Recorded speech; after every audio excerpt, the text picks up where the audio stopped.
एक छोटे से गांव में राधा और मोहन नाम के दो बच्चे रहते थे। राधा और मोहन की दोस्ती बचपन से ही बहुत गहरी थी। दोनों का हर दिन साथ में खेलते, पढ़ते और हंसते गाते गुजरता था। एक दिन गांव में एक साधु बाबा आए। उन्होंने गांव वालों से कहा कि पास के जंगल में एक छुपा हुआ खजाना है, लेकिन वहां तक पहुंचना बहुत कठिन है। राधा और मोहन ने यह सुना और उनके अंदर उस खजाने को खोजने का उत्साह जाग गया। अगली सुबह वे दोनों अपने छोटे छोटे बैग पैक कर जंगल की ओर निकल पड़े। जंगल बहुत घना और डरावना था, लेकिन राधा और मोहन ने हिम्मत नहीं हारी। वे एक दूसरे का हाथ थामे आगे बढ़ते रहे। रास्ते में उन्हें कई कठिनाइयों का सामना करना पड़ा।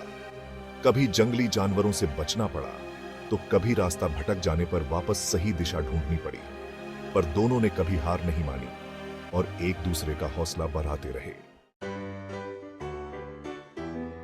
आखिरकार कई दिनों की मेहनत और साहसिक यात्रा के बाद राधा और मोहन को वह खजाना मिल ही गया। उस खजाने में सिर्फ सोना चांदी ही नहीं, बल्कि कई प्रकार के ज्ञान और समझ की किताबें भी थीं।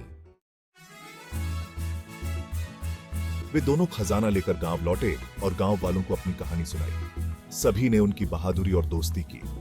गांव वालों ने उस खजाने का सही उपयोग करने का निर्णय लिया और ज्ञान की किताबों से गांव के बच्चों को पढ़ाना शुरू किया।